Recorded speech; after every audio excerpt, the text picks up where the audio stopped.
नमस्कार। Navbharat times online पर आप सभी का स्वागत है। आपके साथ मैं हूं विनीत त्रिपाठी। प्रधानमंत्री नरेंद्र मोदी के हालिया लक्षद्वीप दौरे के बाद से मालदीव को मिर्ची लगी है। इसके बाद मालदीव के कुछ नेताओं की तरफ से प्रतिक्रियाएं भी आई थीं।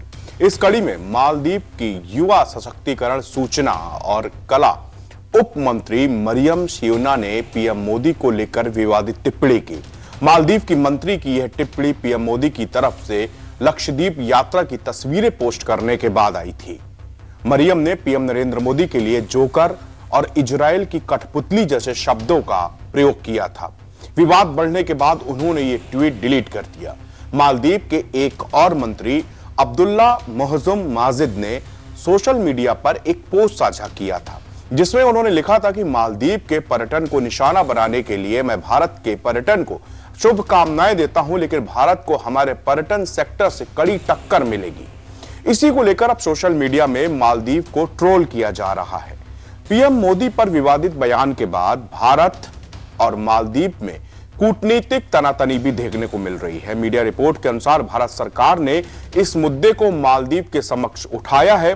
वहीं भारत की तरफ से विरोध के बाद मालदीव सरकार की तरफ से बयान जारी किया गया है। मालदीव सरकार ने पीएम मोदी को लेकर दिए गए विवादित बयान से पूरी तरह से किनारा कर लिया है। मालदीव सरकार ने इस मंत्री का निजी बयान करार दिया। साथ ही ऐसे नेगेटिव और नफरत फैलाने वाले बयान से बचने की सलाह भी दी है। मालदीव की सरकार ने कहा कि हमें सोशल मीडिया प्लेटफॉर्म पर विदेशी नेताओं के खिलाफ हो रही अपमानजनक टिप्पणी के बारे में जानकारी है। ये विचार व्यक्तिगत है और ये मालदीव सरकार के विचार को व्यक्त नहीं करते। मालदीव सरकार ये मानती है कि अभिव्यक्ति की स्वतंत्रता लोकतांत्रिक और जिम्मेदार तरीके से होनी चाहिए।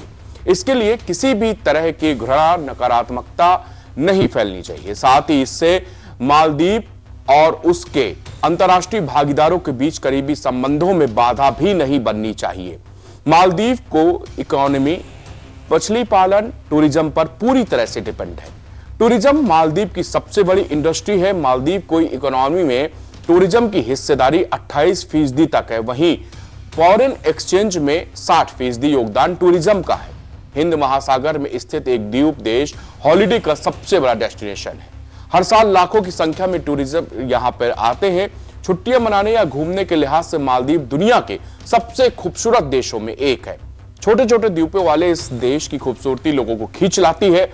आम से लेकर खास सेलिब्रिटीज भी छुट्टियां मनाने के लिए मालदीव का रुख करते हैं। मालदीव पर्यटन मंत्रालय की ओर से जारी आंकड़ों के मुताबिक मालदीव आने वाले पर्यटकों में भारतीयों की संख्या सबसे ज्यादा है। सरकारी आंकड़ों के मुताबिक साल 2023 में भारत मालदीव में पर्यटकों के आगमन का प्रमुख स्रोत रहा है। साल 2023 में 2,09,198 भारतीय टूरिस्ट मालदीव पहुंचे। वहीं साल 2022 की बात करें तो लगभग 2,40,000 भारतीय टूरिस्ट मालदीव पहुंचे थे, जो मालदीव के मार्केट शेयर का लगभग 14% था। भारत के बाद रूसी टूरिस्ट और फिर चीन से आने वाले पर्यटकों साल 2020 में कोरोना के दौरान में भी भारत के मालदीव के टूरिज्म में 11% का योगदान दिया था। ऐसे में मालदीव को डर सता रहा है कि अगर भारतीय टूरिस्ट मालदीव की बजाय लक्षद्वीप पहुंचने लगे तो उन्हें बहुत बड़ा झटका यहां पर लगेगा। और इसीलिए मालदीव के ये मिनिस्टर जो कि अनाप शनाप बयान दे रहे हैं, ये अपना आपा खो चुके हैं। पीएम मोदी ने जिस समय लक्षद्वीप गए और वहां से तस्वीरें जारी की और कुछ वीडियो सोशल मीडिया पर आए तो लोगों ने तमाम तरीके की बयानबाजी भी की। वहीं विपक्ष इन तस्वीरों को देखकर यह आरोप लगाता रहा कि पीएम मोदी मणिपुर का दौरा नहीं कर सकते जबकि वो लक्षद्वीप में समंदर किनारे सैर करने में व्यस्त है। लेकिन पीएम मोदी के लक्षद्वीप दौरे पर निगाहें जो थी वो सीधे सीधे मालदीव को टारगेट में लेना था। मालदीव से भारत के संबंध हमेशा से बहुत मधुर रहे हैं और इसके अलावा जब से इसी 2023 में नवंबर महीने में मालदीव के नवंबर महीने में मोइज़ो को सत्ता मिली थी और उसके बाद से ही भारत के साथ में तल्ख रिश्तों की शुरुआत हुई थी। मोहम्मद मोइज़ो जो कि मालदीव के राष्ट्रपति हैं, वो अपने देश में इंडिया आउट का कैंपेन चलाकर ही सत्ता में आए हैं। उनका जो लगाव है वो ड्रैगन के साथ में कुछ ज्यादा है, इसीलिए वो कल से 12 तारीख तक यानी कि 8 से 12 तक वो 5 दिन की अपनी चीनी यात्रा में भी गए हुए हैं। इसके पहले उन्होंने कई बार भारत को लेकर इस तरह की बयानबाजी की है और इसका सबसे बड़ा जो इंपैक्ट है वो भारत और मालदीव के संबंधों पर पड़ रहा है। इसके अलावा मैं आपको बता दूं कि जिस वक्त से ये खबरें सोशल मीडिया पर तैरी हैं, उसके बाद से तमाम लोगों ने अपने टिकट और फ्लाइट की भी कैंसिल करवा दिए हैं। यानी कि लोग जो मालदीव की टूरिज्म इंडस्ट्री को, जो भारतीयों से सबसे ज्यादा इनकम हो रही थी, अब उसी इंडस्ट्री पर चोट पहुंचने लगी है। इसका सबसे बड़ा उदाहरण यह है कि करीब 4000 लोगों ने अभी तक अपने फ्लाइट और वहां पे मालदीव के होटल की जो बुकिंग थी उसको रद्द कर दिया है। विरोध इस बात का है कि आखिरकार भारत और भारत के प्रधानमंत्री के लेकर आप इस तरह की बयानबाजी कैसे कर सकते हैं।